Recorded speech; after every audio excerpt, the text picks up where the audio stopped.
guys, we're back here with Let's Think About That. I'm here with my buddy Bradley, and we're going to be covering an issue we talked about yesterday, having to deal with ministry. And I find this to be the case, and obviously you brought it up, so I guess you find it to be the case. And we didn't even talk about necessarily where you land on this, but being good. When is it good enough, and is just okay good enough? And a lot of times in business, you're kind of, whether you're successful or not determines whether you are good enough or not. I don't know that ministry, we take the same attitude towards it. I think you could look at fruit and say, well, that might be the thing, but not necessarily. But does that allow us to get away with not doing our best, or get away with not doing that? What's your thoughts there, and what's your thoughts on the whole idea? I think there's a lot of Christians in particular that I've experienced, and maybe it's just my experience, is that people have a tendency to go, that's good enough for church work. Yeah. And it's an expression to me that absolutely annoys me and drives me crazy. And if I can't correct that person, then I will put my distance between myself and that person, because I don't want that to be my heart and my attitude. What do you think they mean by that? Well, I think they mean like everybody's going to expect it or accept it is the word. It's okay because we're in God's work, and so they're going to have grace, and they're going to give me grace, and so I don't have to put my best effort into this and make it excellent. Do you think sometimes they mean that we're not getting paid for this, and so it's just for church? If I was getting paid, that wouldn't say that, because it's like it may not be good enough for my boss. Yeah, but it's the wrong attitude, isn't it? Right. Even though we're not paid for something, it's something that we should be doing because our boss is the King of Kings and Lord of Lords. Absolutely. Which kind of takes me, I got some questions here along the same lines, but I don't want to go there because I think that you're onto something here a little bit that I do want to think about. So how do you not? How do you, because honestly, a lot of times nobody's going to second guess us if we just went through the motions and just got whether it be putting out the flyer for something, because we don't put flyers out. Whether we're I'm pretty old. Whatever we end up doing, we kind of do it halfway.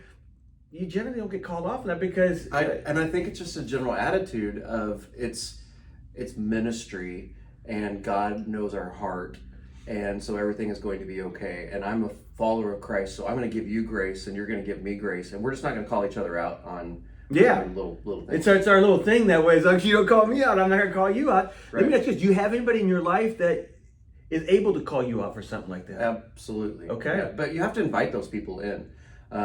Those people who would want to come into your life and point out all of your inconsistencies and flaws, they're not the people that you want in your life. Good point. You want to invite people into your life that you say, hey, I need you to check me on this. Just as I would have an editor when I write, I want somebody to check, am I using proper grammar? If I'm putting out flyers, I want to make sure somebody is spell checking, and looking at it before that happens. So that's to me the part where you're inviting somebody in, rather than somebody being, I'm going to come in and be your supervisor and make this happen.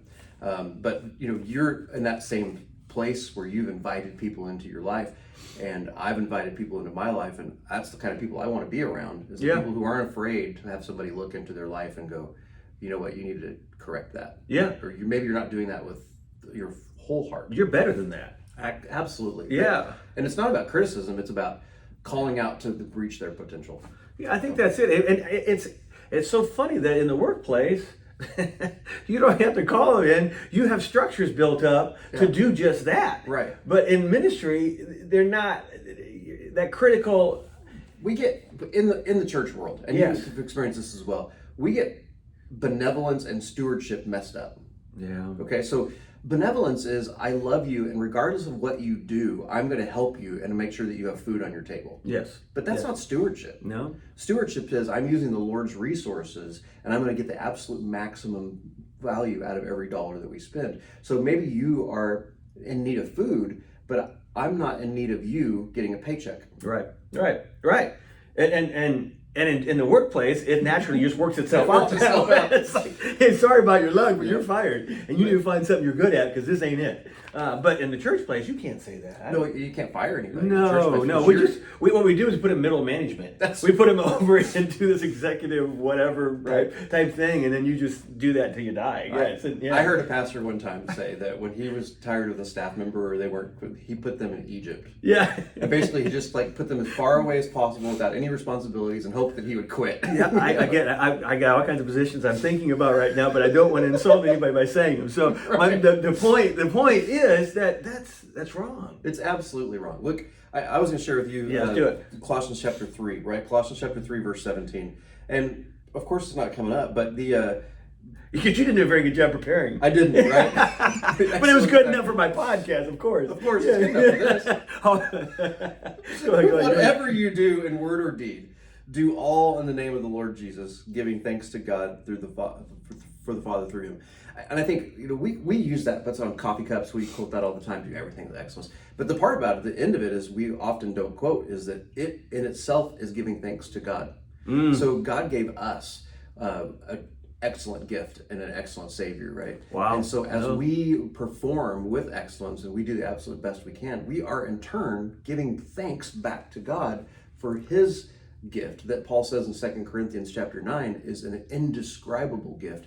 I can't even describe how excellent the Savior is, but I can thank Him by giving back in an excellent way. And that's... Let's get practical with this. So now I'm tracking with you a little bit. What does that look like when you enter the church on Sunday morning, for example? What would be excellence compared to, hey, I checked the box, I did that thing, we're on to Monday. Yeah, so for me, this is in my... Yeah. I drive. I'm usually the first person on the campus. Okay, so timeliness and just a conscious effort that I want to be here for everybody to... Yeah, that I want to be prepared because probably my forte, the thing that I think I would maybe excel in is environments. Okay, good. So I want to provide an environment for because environment matters. It does. Yeah. It mattered to God when He created the universe. He didn't create a whale. Flowers are so pretty, and where am I going to put this whale? Man, he created that's good. The waters first, and then He created the fish to go in the sea. The next. So I think environments are really extremely important.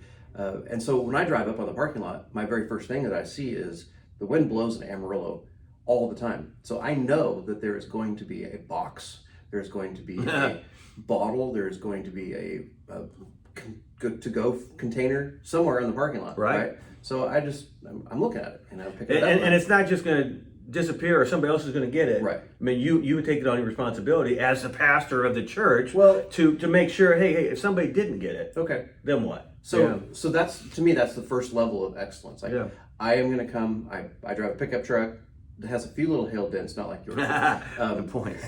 And I just throw the stuff in the back of my truck. Yep. That's the first, but the second level for me is that's not good enough. No. Why am I the one doing that? Yeah. Okay, good. Right? So we need a system or a process in place to take care of it. If we really want this to be excellent, then it's not going to rely on just one person who may not be here on this particular Sunday, or may come in the other entrance, or may have somebody to meet with. That's good. So that's the process for me is now, how do you move that excellence to something else? And honestly, that's the weakest area of my leadership is the delegation part, because I have a tendency to think everybody thinks like I think.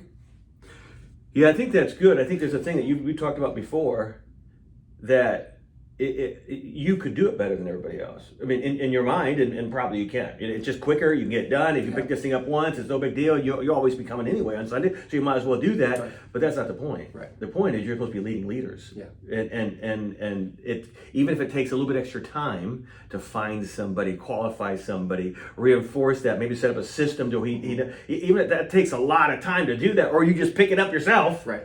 So if it takes me 6 minutes on Sunday morning to pick up the trash. Yes. That's 6 minutes, and I go, well, it would take me 30 minutes to train you to do it the way that I wanted to do it. Well, and in my mind, focused on that, it's not a good comparison. It's not a good comparison. But if I realize that if I save that 6 minutes, 52 Sundays a year, boom, I just saved 300 or 3,000. I don't remember how many minutes it is, but you're now doing it, and you're doing it with excellence.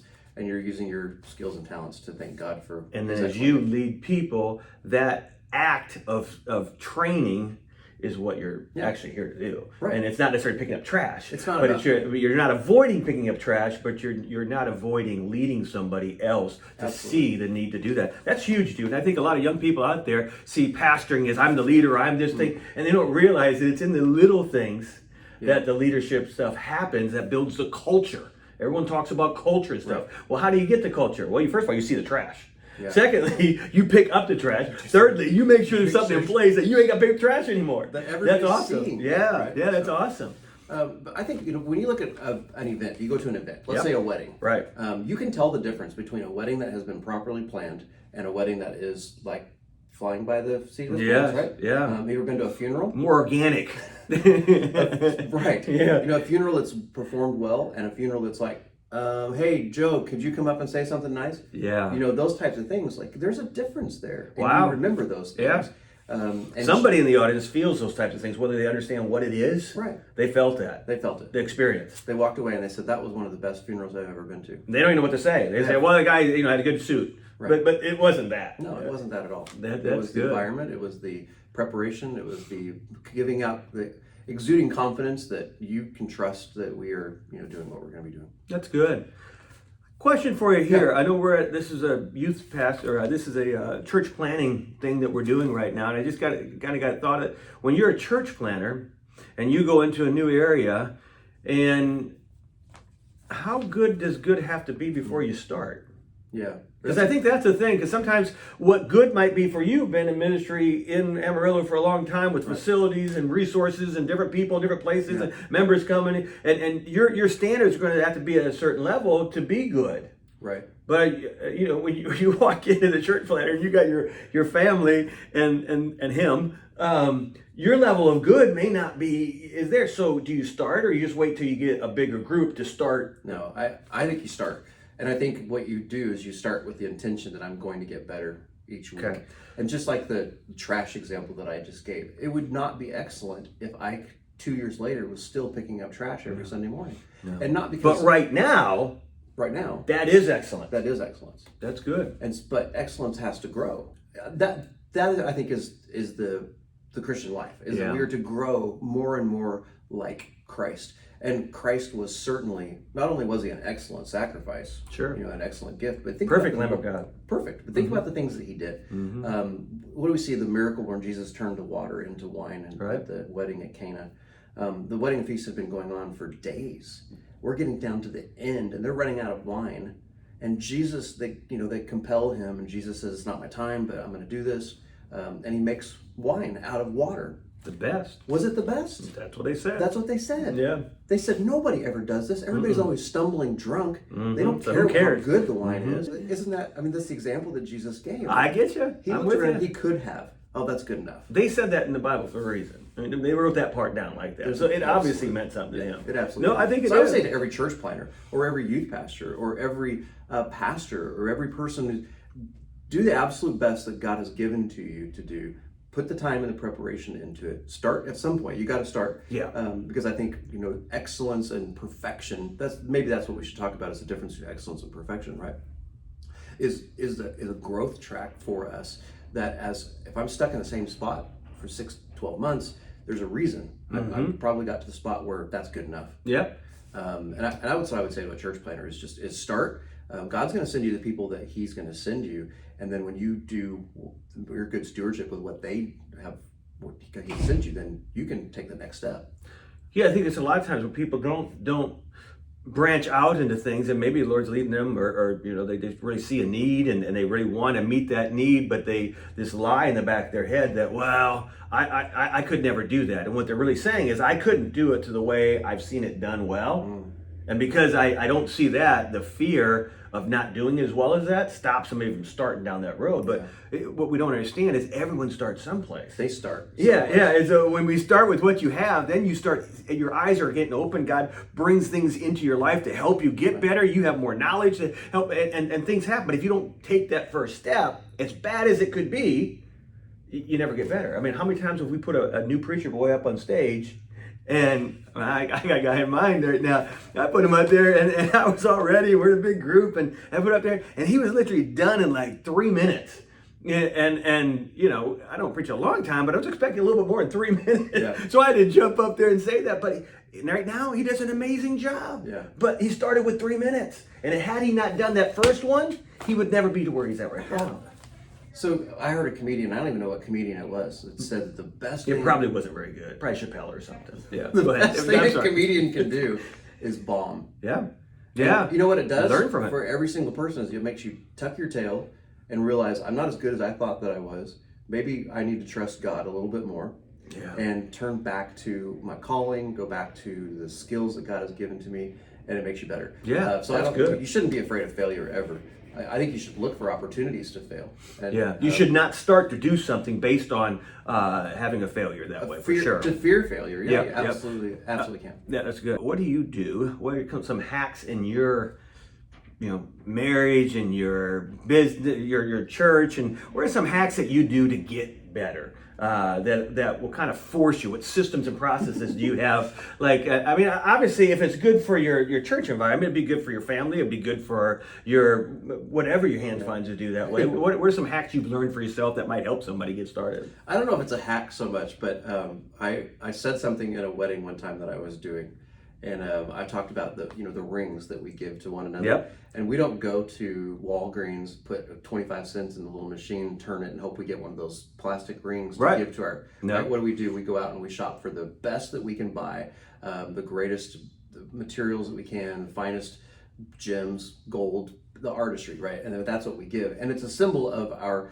love that we're giving to one another. I'm going to put my best stuff in. That's good, yeah. Right? Yeah. So what do a longtime friend, works at our church. She's one of our financial secretary, and she will say to me every once in a while when she hears me interacting with my wife, she'll go, "Was that your best?" Oh no, no. Well, that would go with the accountability part of it. You're talking about, yeah, it absolutely is. And I go, at that moment, yes, it was. But that speaks a lot to your culture, dude. Yeah, it does. That somebody can come to you and say something. Now, I'm sure she meant it kind of funny. Oh, kind of. Yeah, but a lot of people you couldn't say that to. A lot of pastors, no, you couldn't say that to. They're I mean, not a lot of business leaders, whatever the case may be, because the culture isn't such that people know that you want them to have input in their life from that, because you know that speaks a lot to what you've developed there. And I think so. A hack that I would say for everybody that you could invite into your life would simply just be a trusted friend to say.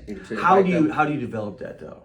Because one thing to say, like everyone would say, "Oh, I have trusted friends in my life," but then the real thing is, when you do something wrong, how many people told you were on that road to begin with, and it's like, wow, nobody really pointed that out to me. So I would give a couple criteria for this. First of all, I would want to observe that somebody has demonstrated that quality or characteristic in their life before. Okay. So, for instance, our relationship. So they know they know what to help you with. They have to know what to help you with. Yeah. Okay. They don't have to be excellent expert in every situation. So qualify your people. Yeah. And the second thing is I would observe them and see how they've ever treated somebody else in the same type of a role. So for instance, your pastor, Lonnie Larriman. Yep. You could easily, Lonnie he has this air about him that he cares about every single person. He does. He has this I want to help every person. He's a bleeding heart, right? Every little puppy dog. Yeah. Okay. So that's the first thing is like, man, I want somebody like that in my life. Yeah. But I also want to observe how Lonnie works with people that would be like me. Okay. So I recognize, I can see from how Lonnie treats church planters. I can see how Lonnie treats missionaries. I can see how he treats his staff. And I go, oh, that's guaranteed. Yeah. That's a person who would not hurt me, but would success leads clues. Yeah. Yeah. I know that Lonnie would wound me for good if he were ever to say anything critical or anything like that. So I think you have to be careful about that. There are people out there who just want to be present critical. themselves as experts, and they would invite people into a mentorship relationship. But you have to, what's their motivation for that? And that, from a church planter standpoint, just since we're talking about that, youth pastor as well, find somebody who is a little bit further ahead of you, but also watch the pattern of their life. Do they treat people like they are better? If they are always saying, I've done this, and you would never be able to make it, but try, that's probably not the person that you want to invite into your life. It's so funny, and we would definitely think that in certain areas of life, but a lot of times, even in church ministry, just somebody that's longevity is immediately qualified. Yeah. And I think, there's certainly value to that position, but not necessarily the same thing that you're talking about here. You want to see somebody that's successful in that position. Because let's say we're all gifted and we all have weaknesses. Yeah. And so you're saying identify the strengths of the person. Somebody once told me that, man, you're going to end up being just like the worst characteristics of the best people. Oh. And because you pick good people to follow, but you're doing the worst thing that they do. And so not only do you have to find the right people, but you got to find the right people with the right thing that you're trying to follow. Is that what you're saying? Yeah, you want to emulate. You want qualities that you want to emulate. And I would say even in a marriage perspective, and you look at a couple that maybe they're not 5 years ahead of you, maybe they're 25 years ahead of you. And you would say, okay, now I know you didn't have a perfect marriage. So what did you do to get to where you are at?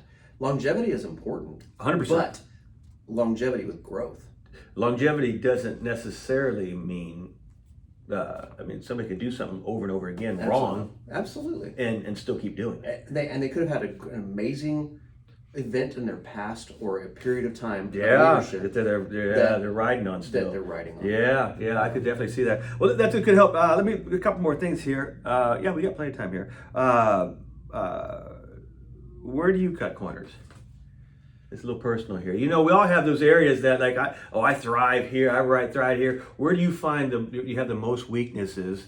And this might be too personal. No, it's not. Yeah. I mean, it is personal because to share with you what my perceived weakness is. Yeah. Also reveals what my probably greatest weakness is.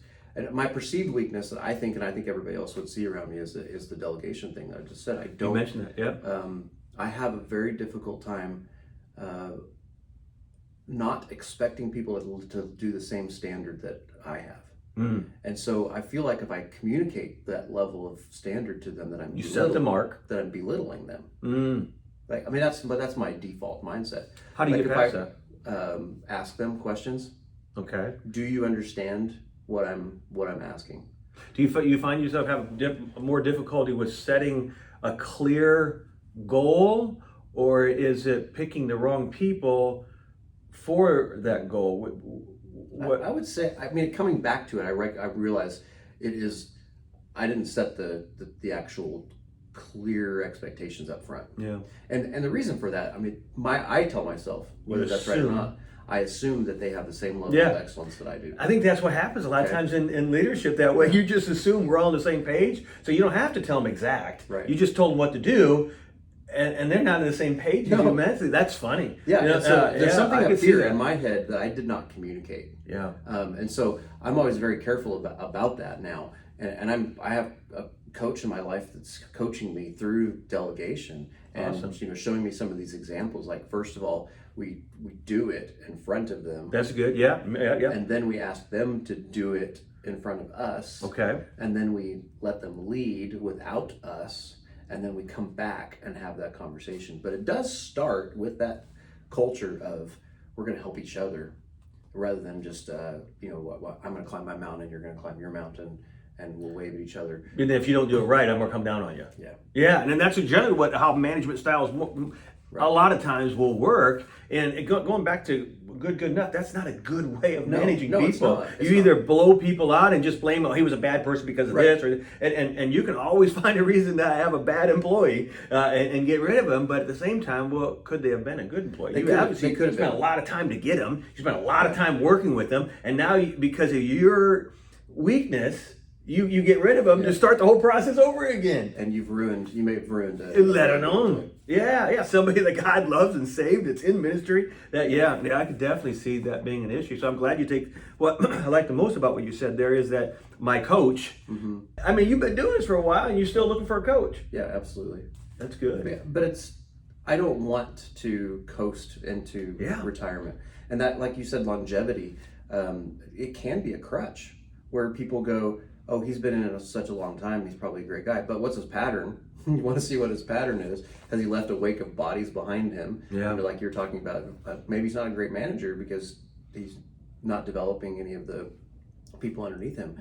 But secondly, and I said this to my staff guys just a couple of weeks ago, I feel like I really want 15 more years of solid ministry. Maybe 20, but I think 15 is my target. Yeah.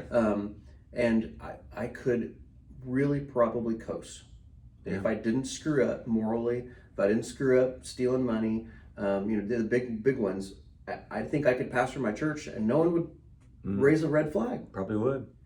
It's not me, and I can't do that, or I just wouldn't feel like I was honoring Christ and with that. So, you know what I find funny about that? Though? A lot of people think that if you did take a lot of chances or you did get aggressive right now, that would leave you more vulnerable to making those poor decisions that would disqualify you. And as I hear you say what you say, you didn't say that, but I think we kind of think that it'd probably easier if I just dug a hole, buried my talents in the hole, and then it's safe. Isn't that kind of the mentality? You hear that story, it's like, well, who would do that? Well, people do that with their lives. Yeah. And because it's like, I don't want to take any chances because I could screw up financially, I could screw up this way, or I could make myself vulnerable to people. And we don't even consciously ever, I don't think that. Right. Like, oh, this could happen. But I think the fear of what could be and what I'm not capable of and what it could expose by me doing this kind of leads us to, well, I've done so many other things that I could bury it. I think success could be one of our greatest enemies. 100% could. I mean, when you don't have anything, it's all in. It's all. I don't care. Yeah, it's risk. Yeah, exactly. And we start like that. I think we start with church planting. We start with our ministry, and we go, "I'm doing this for the glory of God, and God's got me, and I'm going to throw my best out there. And if it flops, God's going to save me. He's going to rescue me." I'm young, and I'll make it up again, and God will forgive, or whatever. Yeah, exactly. When we get older, and we go, "Ooh, what about my legacy?" Or my reputation, or my pension, or you so many other didn't things. care about that back when you were 25. Why No. do you care about that now? And so what you're saying is there's different stages that you've got to get to mentally because you used to be aiming for greatness and growth. I mean, there's nobody that's ever walked into a church and didn't think they would do better with it as a pastor. Right. But once you've been there, they better not be there. Good point. Maybe we know some people that did. But that's not a very good statement. But after a while, after you've been there 20, 30 years, it is very likely you could walk in there and think, but this is as good as it gets. Yeah. Yeah, that's sad. That would be the end of my wherever I was at, honestly, because if I'm around people who just go, this is as good as it's going to get, then you're not serving the same Lord and Savior that I am, who promises us that it gets better. When is good enough? I think when you've done everything and you know that you can say, I've put my best effort into this and it's time. Yeah. So, I mean, people ask me like my, sermon preparation time. Yeah. I probably on average spend between 15 and 18 hours on sermon prep a week, I would say. But it's not like I'm sitting at my desk reading and doing everything. I'm soaking things in, I'm processing through an illustration in my mind. And in that same time and frame, I'm never done until I walk off of stage. 100%. I see that. I have notes, I know where I'm going, but I am not done until I walk off of stage. So that's a hard thing for me to answer that question, because I would love to say a Thursday night, I'm done, and I don't have anything else. Nothing is going to change, but it does. I find it, and that some of the best things are in the shower. As you've kind of been just frustrated with this one thing, I don't feel this one thing, and all of a sudden it's like, oh no, and you're grabbing for something to write something down with, or going there, and I feel that's where, and to me, that's in preaching, that's what I enjoy the most. Yeah, is that communion with God, struggling through. Right. I want to make this matter. How do it matter to me? And getting to that point where it's the aha moment that God just showed up in a big way. That's amazing. That's cool. I told you weeks ago that we started an internship program at our church. So I have one that dropped out, so I have 7 now. Okay. Yeah. Okay. And 2 Wednesday nights ago, I shared with them. I gave them, this is what I'm doing on Sunday the 5th, and I want to share with you guys. I want to walk through with it. And I want your feedback. And they gave to me, and they said, first of all, we don't understand what you're saying about this. And second of all, if you're going to use that illustration, you need to do this. And I walked away going, my feelings were a little hurt. Yeah. At what do you mean? Yeah. And then I went, okay, they're right. Yeah. Right. Clarity needs to be clarity. And I had this whole idea. I mean, we're doing this acorns. Like acorns are seeds, and they grow into huge oak trees. And I wanted an oak tree on stage when we showed up the 4th week. And I just couldn't figure out how to do it. So we illustrated it, put it up on the screen. But one of the things I was talking about is too many people are on the tire swing. they're not actually building the tree house. They're enjoying it, and somebody else has built that for them. And in the church, I think that's a lot of people. Like we're enjoying it, but we don't recognize that somebody else provided this environment for me. 100%. We're seeing their shoulders. Right, and now it's time for me to build an environment for the next person to build swings. So they said, you have to do a tire swing. You got to figure out a way to do a tire swing. And I walked away going there, man, they're serious about this. They're all 18 to 22-year-olds. Yeah. I'm like, okay. So I called a friend of mine who has a rental shop Friday, and I said, I need a lift. And we went up into the ceiling, and we found a piece of red iron that was hanging there. We tied a cable around it, dropped a rope, and hung a tire swing from it. And it was the thing that everybody's been talking about for the last 2 years. But what I like most about that is when we talk about when good is good enough, if you would have stopped on Wednesday night, because you already had all of it in place, it was ready, you could have delivered that message, and it could have checked the box and done. But I love the fact that even today, it's not good enough. I could do this a little bit better. In fact, would you look at it and help me see it that if we did that so intentionally in so many other areas of our life, how much more enjoyable. Like I say, if you wouldn't have gotten that moment in the shower. You wouldn't have gotten that moment when you're driving and calling up your buddy, including him in the thing. You wouldn't have gotten that from God if good was good enough. I think, there has to be a delivery point, right? There has to be a delivery point for a sermon. There has to be a delivery point. And that's at 11 o'clock or 10 o'clock on let's say that you have a deadline. Absolutely. And I have other deadlines. Like I have to have my artwork and my points in by, other times. And that's perfectly fine, but once I get that in, I still have time to maneuver and manipulate. I just always go back to comedians. I don't know what, but I think through like the entire series of Seinfeld is the 30 minutes is Jerry trying out jokes. And he's got an audience, and it might just be George in the coffee shop, but it could be his parents on the phone. And I think you do that a lot. Like you drop ideas and you see how it bounces. Does somebody respond to it? Oh wow, that did get some traction. You're right. How can I tweak that? And so that just every bit of things that we're moving towards getting better and better and better. I do think that we've got to start at some point. This whole podcast thing, there's probably like 2 people are watching this right now. Praise the But Lord. we started. And we've done it. It is out there. Who knows what God's going to do with it? But the bottom line is what we got right here. Yeah. It's an acorn That's that could grow into a giant oak tree. 100%. Guys, we're thankful. If you like this, kind of share with other people. This is Bradley and Wade. We'll see you next week.